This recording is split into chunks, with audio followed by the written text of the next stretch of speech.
नमस्कार दोस्तों। एक गांव में गणपत नाम का गरीब आदमी रहता था। उसका परिवार बहुत बड़ा था। उसके पास कोई भी काम नहीं था जिससे वह घर का खर्च चला सके। उसकी पत्नी ही दूसरे के घरों में बर्तन झाड़ू पोछा करके जो भी कमाती थी उसी से ले देकर घर का खर्च चलता था। कभी एक वक्त का कभी दो वक्त का खाना मिलता था, कभी कभी तो भूखे पेट ही सोना पड़ता था।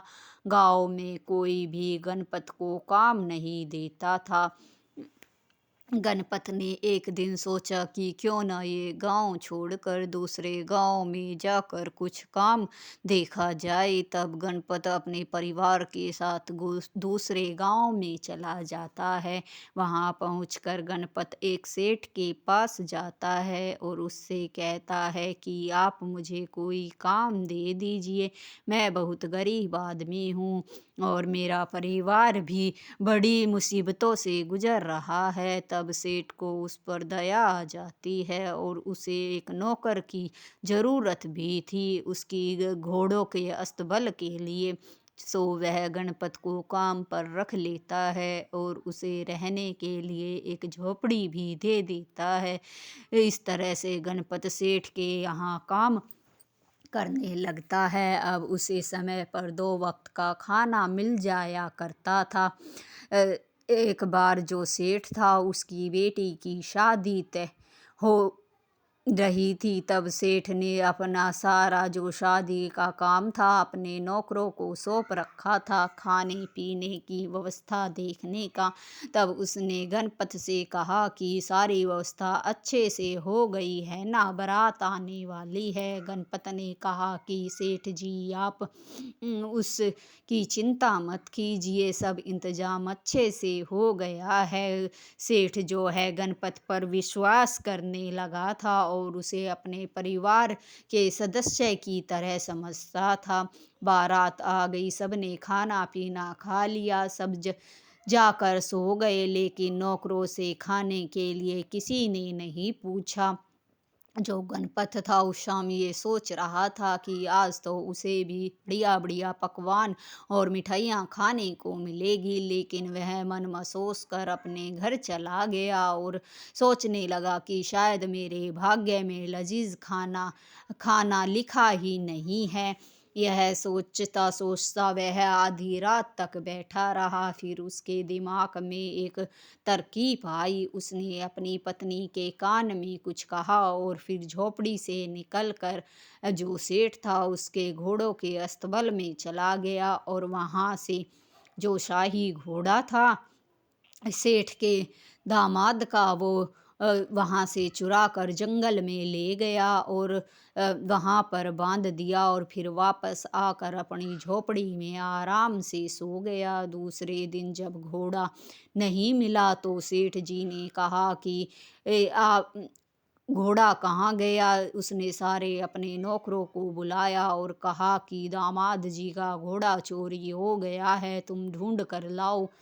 तब दामाद ने कहा कि रहने दीजिए, अब तो वे चोर उस घोड़े को लेकर पता नहीं कहाँ के कहाँ चले गए होंगे, अब वे नहीं मिलेंगे, रहने दीजिए। इतनी ही देर में गणपत की पत्नी सेठ के पास आती है और कहती है कि सेठ जी शायद मेरे पति इस बारे में आपकी कुछ मदद कर सकते हैं, क्योंकि उन्हें गुड़ विद्या का ज्ञान है। पर जब आप उससे स्वयं नहीं कहेंगे वे कुछ नहीं करेंगे। इस पर सेठ ने कहा कि क्या सच में तुम्हारा पति यह बता सकता है कि दामाद जी का घोड़ा चोर चुरा कर कहाँ ले गए हैं। तब उसकी पत्नी ने कहा हाँ सेठ जी। तब वह कहता है कि अपने पति को बुला कर लाओ। गणपत सेठ के घर आ जाता है। सेठ जी गणपत से कहते हैं कि क्या तुम बता सकते हो कि मेरे दामाद का घोड़ा चोर चोरी कर कर कहाँ ले गए हैं। इस पर गणपत कहता है कि सेठ जी आज आपको मेरी याद आई है, कल रात तो आप हमें भूल ही गए थे, सबने स्वादिष्ट भोजन खाया लेकिन हम लोगों से आपने एक बार भी भोजन करने के लिए नहीं कहा। इतने बड़े वो शादी का जो समारोह था उसने सबने खाना खाया, लेकिन हम ऐसे ही रह गए। इस पर सेठ ने कहा कि मुझे माफ़ करना, शादी के कामों में व्यस्त होने के कारण मैं तुमसे खाना खाने के लिए नहीं कह पाया। फिर गणपत कहता है कोई बात नहीं। फिर सेठ ने कहा कि जल्दी बताओ कि मेरे जवाई का घोड़ा कहाँ है। तब गणपत कहता है कि मुझे एक कागज़ और कलम दीजिए। गणपत कलम से उस कागज़ पर कुछ चित्रकारी सी करने लगता है। ऐसे दिखाता है कि जैसे वह कुछ गणना कर रहा हो। फिर थोड़ी देर के बाद वह कहता है कि दामाद जी का जो घोड़ा है वो जंगल में आप बंधा हुआ है। आप जल्दी से नौकरों को भेजकर उसे मंगा लीजिए, नहीं तो चोर उसे और आगे ले जाएँगे, फिर वह आपके हाथ नहीं आएगा।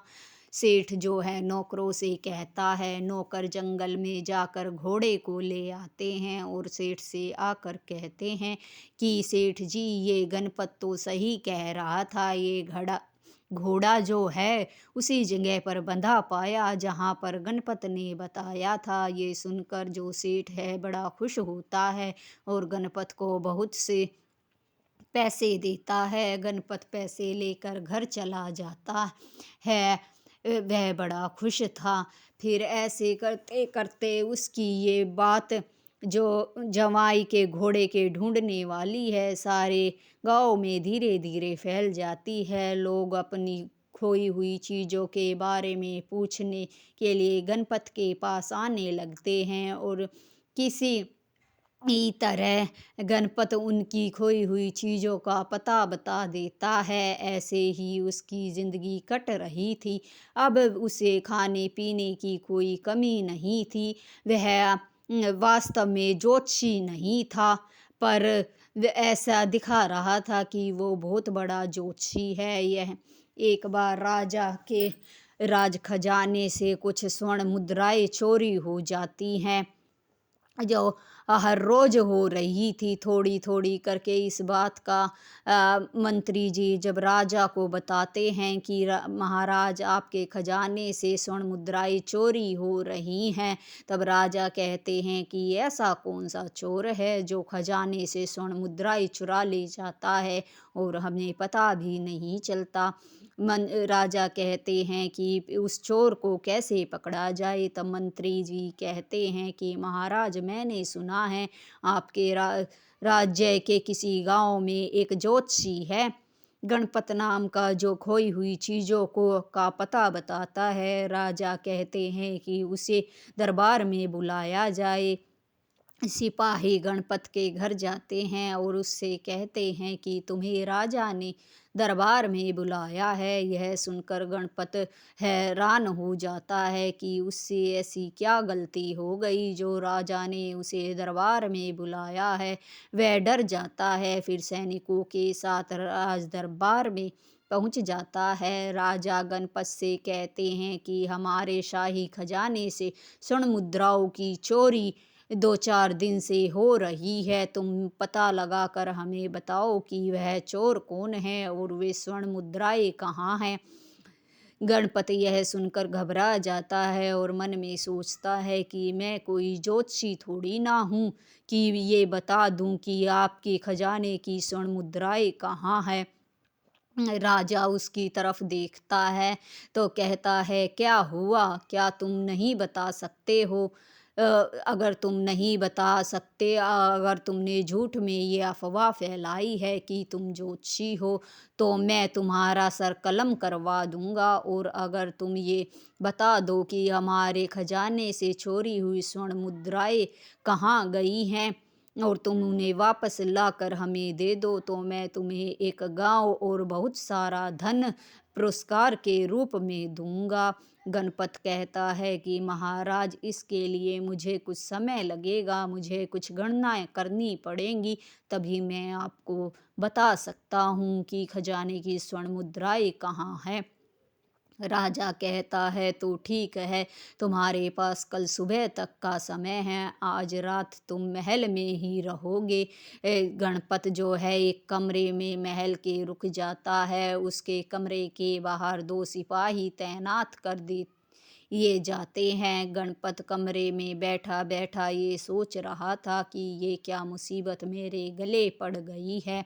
अब मैं कैसे पता लगाऊं कि राजा की स्वर्ण मुद्राएं जो चोरी हुई हैं वो किसने चुराई है और कहाँ है। वह मन ही मन ये सोच रहा था कि कल सुबह राजा उसका सर कलम करवा देंगे, क्योंकि वह ये पता नहीं लगा पाएगा कि स्वर्ण मुद्राओं की चोरी किसने की है और कहाँ है।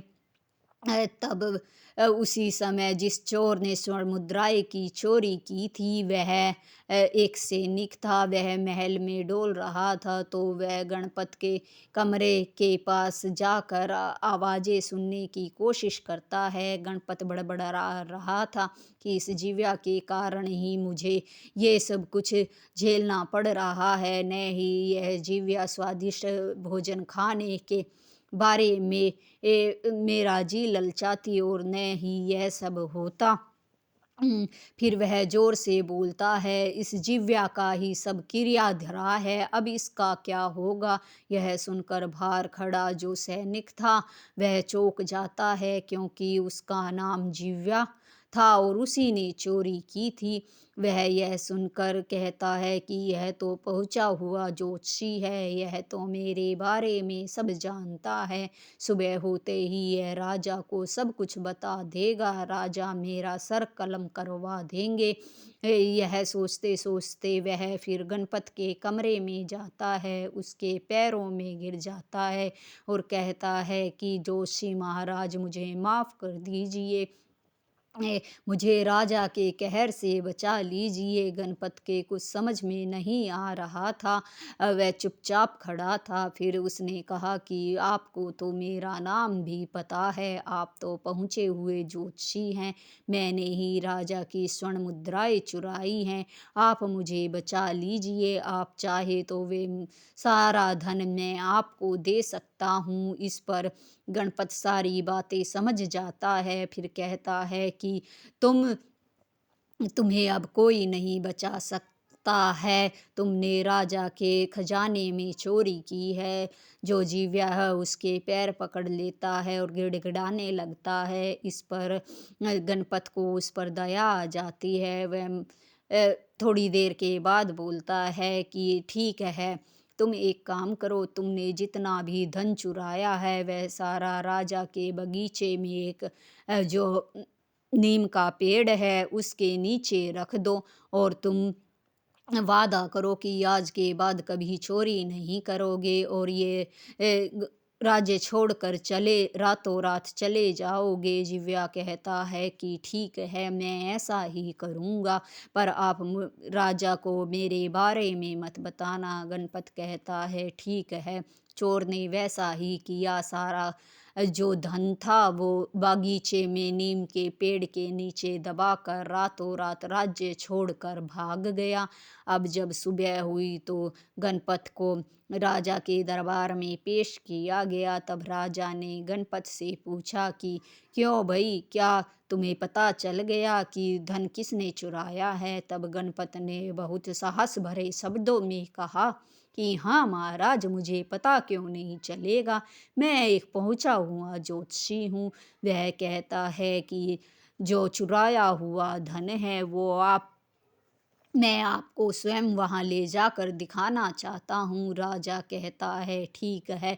गणपत जो है राजा के साथ राजा के बगीचे में पहुँच जाता है। कुछ मंत्री और कुछ प्रहरी भी वहाँ पर उनके साथ जाते हैं। उसके बाद गणपत प्रहरियों से कहता है कि इस नीम के पेड़ के नीचे खोदिए, इसी के नीचे धन छिपा हुआ है।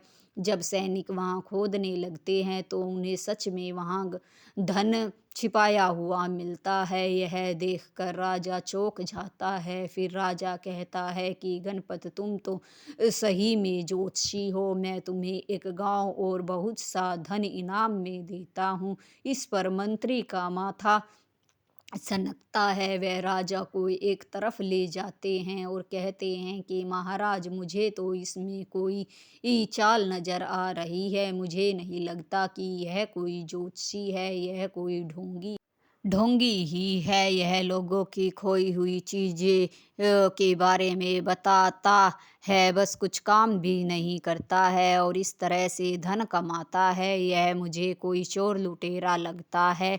इस पर राजा कहते हैं, तो फिर क्या किया जाए? मंत्री कहते हैं कि महाराज आप सुनिए। वह राजा के कान में कुछ बातें कहता है। फिर राजा जो है गणपत से कहते हैं कि मैं तुम्हारी आखिरी परीक्षा लेना चाहता हूँ। तुम्हें ये बताना होगा कि इस काठ के संदूक में क्या है। मंत्री ने उस काठ के संदूक में पहले से ही एक गधे के बच्चे को रख दिया था। फिर गणपत यह सुनकर डर जाता है कि वह अब ये कैसे बता सकता है कि इस काठ के बक्स संदूक में क्या है। वह घबरा जाता है और मन ही मन सोचता है कि अब तो तू गया, तुम्हारी मेरी पोल सारी खुल जाएगी और राजा मुझे मार देंगे। तब वह मन ही मन ये सब सोच रहा था और अपने मरे हुए पिता को याद कर रहा था कि पिताजी, मैं भी अब कुछ समय के बाद आपके पास आ रहा हूँ। आप जो मुझे हर वक्त गधे का बच्चा मूर्ख कहते थे, वह बात आज सिद्ध हो रही है। फिर वह जोर से उसके मुंह से निकल जाता है कि गधे का बच्चा। यह सुनकर राजा और मंत्री चौंक जाते हैं कि तुम ये तो बिल्कुल सही कह रहा है। फिर वह जब बक्सा खोलते हैं तो उसमें गधे का बच्चा ही था।